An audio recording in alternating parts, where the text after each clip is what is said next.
guys, and welcome back to my channel, or welcome if you are new here. My name is Dana. I am a mama to four. I have a first grader, kindergartner, a 2-year-old, almost 2-year-old I should say, and a 3-week-old. As you can tell from the title down below, I'm going to be sharing with you kind of what our first unit study of the year is going to be. I mentioned in a previous video when I was talking about kind of all of the unit studies for the upcoming school year, kind of what I have planned and laid out. I mentioned that I had pulled kind of my unit study ideas from the scope of sequence from CLE Social Studies. So it's going to be a social studies type theme for all of our unit studies this year. And I broke it down into 5 main large unit studies, 5 of which we're all going to be broken down into like weeks, and sometimes some of them may take 2 weeks, some of them may take 3 weeks, some weeks we might not do any social studies type things at all, things like that. So the first part of the first unit study is probably going to last 2 weeks for the first part. And all of these books have to do with character building, they have to do with manners, they have to do with etiquette, and just things like that. So I thought I would show you the resources I pulled just from our own homeschool bookshelf that we're going to be using for this unit study. And then the second part of this unit study is also going to be about communication and kind of what that looks like for different people around the world and how we communicate as a family and just different body languages and things like that. And I'll share those resources in a later video. But yeah, let's go ahead and get into it. So I mentioned in my last video that we were no longer going to be implementing the morning basket. Instead, we're kind of implementing it in the evening. We're going to be using all of these resources I talked to you about today in that evening basket as our kind of family devotion time. And because our unit studies are more seen as a family subject, something that we all learn together, no matter the grade or age or anything like that, we are going to be doing it together in the evening as a family. Since, as I mentioned in my last video, we really do enjoy learning things together in the evening, together as a family. Anyway, the first book that I did pull from our shelf is called God's Amazing Creatures and Me. If you are new here, my kiddos love animals and nature, so actually a book that my mom gave me. So this is actually a newer book to me, but I'm really excited about implementing it because it has to do with like animals, but it also has to do with like how we relate to them, how God sees them, and things like that. It's very simple and short, so each kind of devotion is only going to have 2 different pages. So this one is called The Contented Cockroach, and this whole devotional is all about contentment. And so you're going to read about the cockroach and kind of what that looks like, and then you're going to read a section here that talks about in the Bible, kind of what that looks like and how that relates to you. And then it's going to have a section that says, how about you? So you're going to answer some questions and get involved in some really great conversation as a family. So after reading about the cockroach, you're going to have some questions. Are you content with what you have? Do you complain about what you don't have? When you feel like complaining, it might help to think of the cockroach. They make do with whatever they find. So God never promised to give you everything you want, but we can still be content because God will make sure His children have what they need. And then it goes into the Bible scripture memory verse and things like that. And then your memory verse for that day is from Hebrews 13:5. Be content with such things as you have. So I love this. I am so excited about it. I had honestly thought about doing this in the morning with the kiddos instead of saving it for the evening. However, because we are going to be implementing that evening basket and evening routine with our kiddos, I thought this would be a great thing. And one of the things that I love about things like this in particular is I know that the kiddos, one of the last things that they think about before they go to bed is going to be this. Therefore, it's most likely going to be the first thing that comes to their mind when they wake up in the morning. So sending them to bed on such a fun note of like, yeah, they learned some more about the cockroach, but they also learned how to implement that into their own life. And because it's animal related and animal themed, I think it will keep their attention. So I love this so far. The next book I have that I'm really excited about, and to be honest, we've already read like the first half of this book. It's called What Would Jesus Do? And this is such a sweet book. It really does hit the heart of not only the kiddos when I have read this to them, but also me as well. And it is a good reminder of always kind of asking yourself those 4 very powerful words, what would Jesus do? So it not only has like the beautiful story, these stories of like this is compassion and doing things even when others might not, and still choosing to follow Jesus and do what He would do even if no one else would follow with you. It's that type of powerful message behind it. And then I love at the end of every chapter and every story, it's going to have the question, of course, what would Jesus do? And it's going to say, what would Jesus do to help others in your family? How can you help someone today? And then it's going to have your Bible verse, and it's going to have you read a passage out of the scripture. So read about Jesus washing his disciples' feet and everything like that. And you're going to go into a new chapter and same type of thing. Your heart is going to be very touched by this book. I guarantee it. It's such a sweet, sweet book. And then some other questions. When have you worked hard for someone? Did you complain or did you work cheerfully? So it's a great, great character building story. I think out of all the ones I'm going to show you today, this is definitely one of my favorites. So 2 books that definitely have to do with manners. That is How to Behave and Why. I've shared these many, many times on my channel, but I did go ahead and get them out again for the purpose of this unit study. I call it unit study, but honestly, I don't know what else to call it. Anyway, yeah, unit study, and then manners can be fun.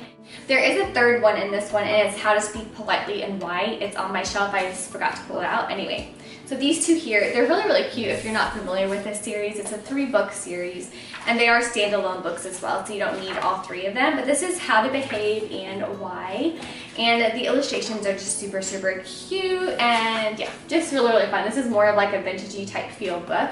For example, a lot of the things that have to do with how to behave and why is you're talking about honesty, fairness, being strong and wise. Those are the 4 things you have to be. So let's take them apart slowly and find out why.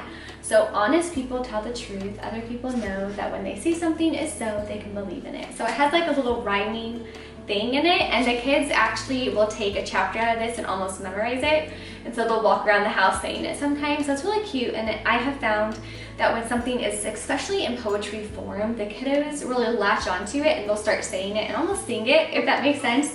But just a really, really good series to have, and whenever the kiddos do read these, they seem to really, really enjoy them, and so I did pull these out specifically for this unit. The next series is, oh my goodness, this was one of my favorite series when I was growing up. I have volumes 1, 2, 3, and 4, and they are the Hero Tales. I love these books. They are literally what it is. It's a family treasury of true stories from the lives of Christian heroes. And I remember specifically when my sister and I were little, my parents took us to a fine arts camp, like a little music camp in Michigan. And we stayed in a cabin there, and every morning before we went to our first music class, we actually read a chapter out of this, or should I say my mom did. And I remember vividly just loving the stories. It really made these Christian heroes, what they did, their stories of faith come to life, especially when you're little. You hear these big stories about what these people do, and you're always reminded about how big someone's faith can be when they go through this. But the 6 people that are going to be in the first Hero Tales are Amy Carmichael, Martin Luther, Dwight L. Moody, Samuel Morris, Harriet Tubman, and John Wesley. And that's going to be kind of an autobiography type style, but they're all short stories, so that's not something that you can't read in one sitting or anything like that. And just hearing the values that these people had, and it's really, really, really is character building, especially for the little years in elementary. So for example, one of the chapters, this is the one about Amy Carmichael. I used to love reading more about her, and typically after reading a short story like this, I would go and find like the full autobiography. But it goes into the actual story of Amy Carmichael, kind of what she did. They're talking about her sacrifice, which was her best jewel of all. And then near the end, it has a devotional, more like character building aspect of it. And this is sacrifice includes being willing to give up something for God. So you go into from God's word, that's when you start to read the Bible verse and everything like that. And then it has the actual like let's talk about it part on the bottom here. And I love, especially when we are doing family units and family subjects, I absolutely love how at the end of every chapter, they have those conversation starters and conversation pieces, sorry. It's almost like that Charlotte Mason approach where the kiddos have to recite back to kind of what they've learned through that chapter or through the story, but it also hits the biblical values of, well, what can we do in our aspect of life? So there's daily application, there's biblical application, as well as just like reciting back to what you may have learned from the story. So I highly, highly recommend Hero Tales. Definitely pick them up. And then one of the other things that I love using this series in particular for as well, at least this is what we did when we were growing up, and I'll probably continue doing that with my kiddos as well, is you can almost use these as almost like a history book as well, because I know a lot of history textbooks, they might mention these people in like one little paragraph, and this is like a short story, so it's not like a full-on autobiography. But this is great for the little years because it gives them that much more information, but it also gives them insight to the time period as well. So you're not just learning about this person, you're learning about this time that they lived in and like what the world was like in that time. So highly recommend that too if you are wanting a more non-curriculum history type approach to your homeschool. So the next one I have is Crossroads of Character. I actually got this from my father's world, and I love this book. For one, the stories are, again, very, very short and simple and sweet. The first one here is all about obedience, so it goes into an actual real life story with real pictures, and it gives an example of the kids of kind of what obedience might look like or not look like depending. And it's also kind of celebrates the fact that when they did obey, kind of what that looks like when you do listen and things like that. Then it goes into patience and all kinds of other just great, great characters that you would love to instill in your children. But I like the actual real life scenarios that they do in this. It's not just like this cutesy poem, even though that does have a time and a place, like I showed you about 10 minutes ago. But this is actual real life scenarios, and sometimes I found that, especially with my kiddos, having stories that they can resonate with and that they see other little boys and girls that look just like them kind of in their day-to-day life, and giving examples of what obedience may look like in someone else's home really, really hits home with them. So I love this book.